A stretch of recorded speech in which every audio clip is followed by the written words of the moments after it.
page découverte, nous allons retrouver Laurent Lévesque au bord de la mer, pas la mer Baltique, la Manche. Il est à Trouville dans le Calvados. Et ce matin, il va faire une expérience assez particulière. Vous savez, il a toujours un petit peu peur, notre Lolo. Ah oui. Eh bien, là, on va le retrouver avec des chasseurs de fantômes. Vous pensiez connaître Trouville, station balnéaire paisible? Mais non, Trouville c'est aussi des événements marquants, sombres. Et je vais vous faire découvrir une visite assez exceptionnelle avec un chasseur de fantômes pour découvrir Trouville, avec Eric Fersen avec qui je me trouve, qui fait des visites à Trouville pour apprendre un peu, connaître les différents monuments. Là par exemple, on est où, Eric? Eh bien, on est devant la Villa Montebello qui fait partie des nombreux lieux hantés qui se trouvent à Trouville. Alors comment on sait qu'un lieu est hanté? Eh bien, tout d'abord par les témoignages, et c'est le cas avec cette villa, puisque je suis venu faire une enquête, pas au hasard, je ne viens jamais au hasard, mais suite à un témoignage, plusieurs témoignages, mais dont une personne surtout, un témoignage très important. Cette personne avait l'impression d'être suivie et d'être observée quand elle passait de pièce en pièce. Elle expérimentait des sensations de froid intense, y compris en plein été, c'est courant dans un lieu hanté. Elle entendait des bruits de pas aux étages supérieurs alors qu'il n'y avait évidemment personne à ce moment-là. Et puis surtout, à 2 reprises, eh bien, elle a été témoin d'une apparition fantomatique, une forme féminine qui a disparu aussi soudainement qu'elle est apparue. Alors, dans cette maison qui se trouve juste là, c'est ça? Exactement. Alors, on va se décaler un tout petit peu. L'histoire de cette maison, parce que bon, il a dû se passer des trucs dedans quand même. Oui, elle a été construite par l'architecte Selinski pour la marquise Montebello qui est décédée en 1877. Et puis la villa a eu une histoire un peu mouvementée à sa mort. Alors je ne vais pas donner tout l'historique, mais notamment elle a été réquisitionnée par les Allemands durant la Seconde Guerre mondiale, ensuite transformée en école.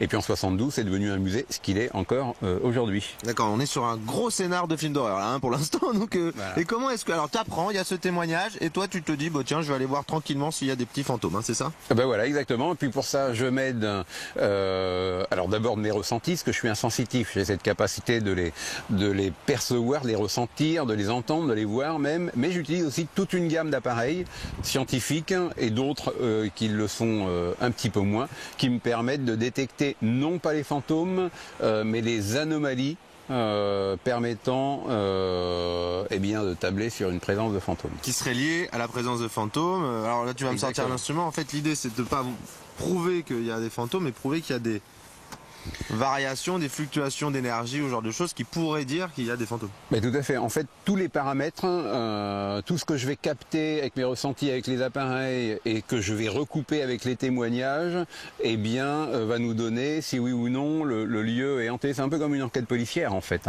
D'accord, mais je vois ça. Je suis, j'ai moins envie, mais je vois ça. Alors cet instrument, on va en parler rapidement. On peut faire c'est un petit détecteur. On a l'impression d'être exactement dans un film de chasseur de fantômes finalement. Oui, non mais voilà, puisque c'est un détecteur de champs électromagnétiques qui détecte donc les champs électromagnétiques. Pourquoi? Parce qu'on sait que dans la très grande majorité des lieux hantés, eh bien, il y a des dysfonctionnements dans les champs électromagnétiques, voire des champs électromagnétiques un peu étranges, eh bien, qui se manifestent. Ok, alors on va se retrouver tout à l'heure parce que j'ai l'impression que le truc a bipé. Ça me rassure pas trop. Et on va continuer de visiter Trouville dans cette charmante expérience avec des fantômes. Si on va parler d'un festival pendant ce temps-là, puisque Laurent à Trouville pour une visite paranormale de cette cité balnéaire du Calvados. Laurent est en compagnie d'Eric, un chasseur de fantômes. Comment détecter la présence de fantômes? Eh bien pour ça, il y a des instruments, c'est ce qu'on va voir tout de suite. J'espère que vous ne verrez plus jamais Trouville de la même manière. Je suis toujours devant la Villa Montebello et avec Eric, chasseur de fantômes, qui va m'expliquer un dernier instrument, un nouvel instrument. Qui est beaucoup moins scientifique celui-là. Oui, ce sont des instruments, ce qu'on appelle un instrument non conventionnel, donc pas scientifique du tout, mais si ça donne des résultats, j'ai aucune raison de ne pas les utiliser. Et ça donne énormément de résultats. Ce sont des baguettes de radiesthésie qui servent à détecter les sources d'eau souterraines, mais on peut aussi les utiliser lors d'une enquête. Alors pourquoi? Parce que si c'est censé pour faire découvrir de l'eau, quel est le rapport? Alors voilà, en 2 mots, je vais essayer d'être bref. Donc elle détecte l'eau. L'eau c'est une énergie et dans un lieu hanté, eh bien il y a on va dire des énergies. Alors peut-être petite parenthèse théorique très rapide, c'est que selon la croyance populaire, les fantômes seraient l'âme des défunts. Eh bien pas forcément. Si c'est le cas pour pour certains. D'autres, c'est pas le cas. C'est juste... Donc on peut pas communiquer avec les morts, on peut quand même, ça veut dire... Alors si c'est ce qu'on appelle une hantise intelligente, oui. Par contre, si c'est une hantise résiduelle, c'est-à-dire que c'est un résidu d'énergie qui est stocké par la matière, là on ne peut pas communiquer, puisque c'est juste une image ou un son ou une odeur qui se répète dans le temps. Ouais, alors donc chasser les fantômes, c'est pas que vouloir avoir une apparition ou un contact de quelqu'un qui marche, ça peut être juste une matière ou quelque chose, une force. Voilà, exactement, ça peut être une énergie qui va faire bouger des objets, par exemple, énergie psychokinétique, mais cette énergie peut aussi se manifester sous forme d'image, le fameux cliché du fantôme qui passe à travers les murs, ça peut être une énergie résiduelle, et que par conséquent, alors petit détail, c'est qu'en fait tous les fantômes, de toutes les façons, quelle que soit leur catégorie, pour être objectif, c'est une masse d'énergie concentrée qui va modifier l'environnement dans lequel ils se manifestent par des méthodes paranormales qu'on ne connaît pas encore aujourd'hui. Et ces baguettes, eh bien, vont nous aider à détecter ces masses d'énergie, comme elles le feraient quand elles détectent l'eau. D'accord, alors ça fonctionne comment? Alors c'est très simple, on tient une baguette dans chaque main, comme ceci. Bien parallèles l'une à l'autre, bien parallèles au sol, et elles peuvent avoir 3 réactions dans un lieu hanté, soit elles vont à gauche, soit à droite, soit elles se croisent. Quand elles vont à gauche ou à droite, je me contente de suivre la direction dans laquelle elles m'indiquent. Quand elles se croisent, on se barre. Ou alors on reste pour justement expérimenter ce qui pourrait advenir. C'est moi, c'est marrant, la croix, ça me donne envie de me barrer. Alors, parce qu'on est à l'épicentre de la hantise. J'avais bien compris, oui, j'avais bien senti le mot épicentre là. Mais alors voilà. Je vais essayer, c'est ça? Ouais. Alors je vais prendre mon micro, je vais le mettre dans ma petite poche. Alors si tu es sensible, normalement ça devrait le faire. Donc on les tient. Alors on met les pouces voilà, bien autour.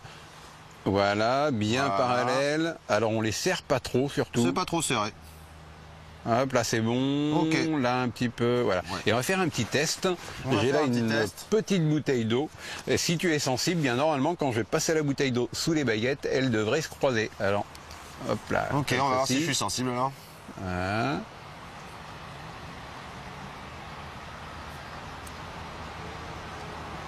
Ah, on dirait. On est d'accord, tu fais rien pour les croiser, ni pour les empêcher de se croiser. Non, alors on va se retrouver juste après, dans un autre endroit de Trouville. Et je suis pas sûr d'être très rassuré. Voilà. Ouais. Par contre, je suis sensible. Hein.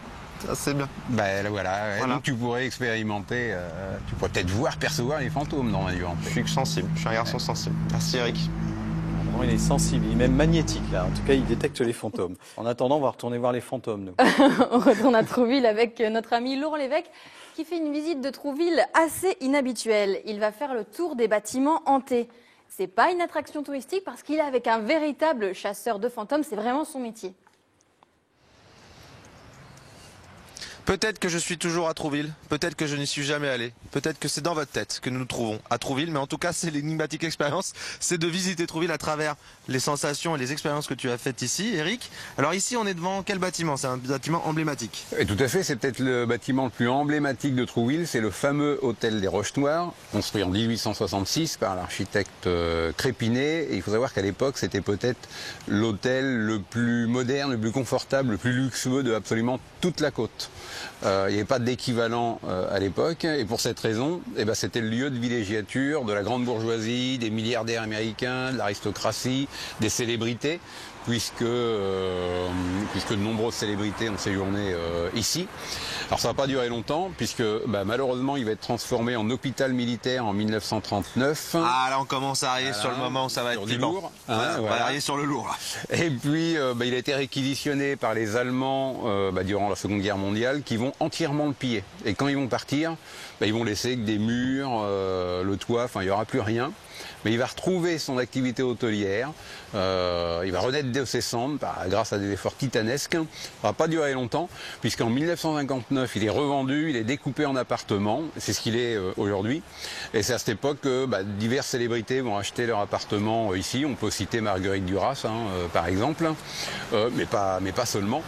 Mais ce qui nous intéresse ici, c'est que, ce lieu est hanté, et pas qu'un peu. Alors c'est un des lieux les plus hantés de Trouville.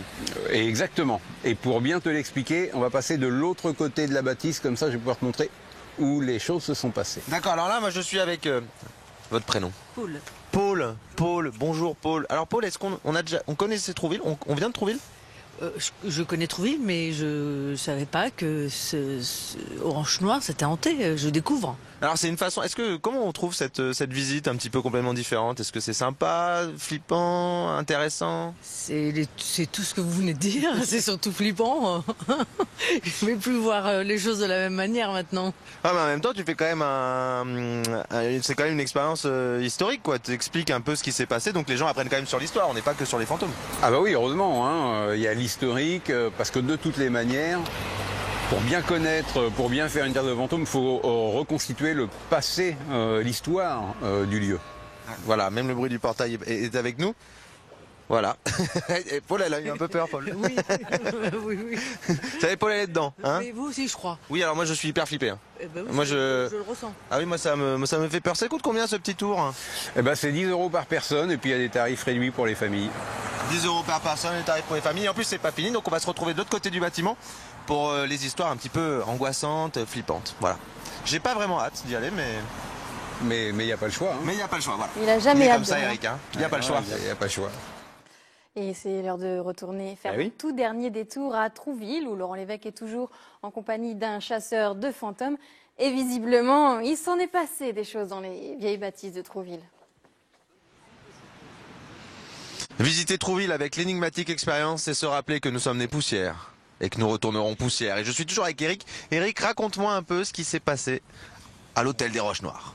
Eh ben, c'est un lieu bien particulier, puis surtout très chargé. Il y a de nombreuses histoires. Alors, je ne vais pas toutes les raconter, impossible, hein, trop long, mais juste quelques-unes. Par exemple, il y a quelques années, j'étais invité à un des appartements par une des propriétaires du lieu, pour des raisons privées, pas pour une enquête paranormale. Et connaissant mon engouement pour le sujet, m'a avoué qu'elle a vécu dans cet appartement et qu'elle continue de vivre des choses un petit peu troublantes.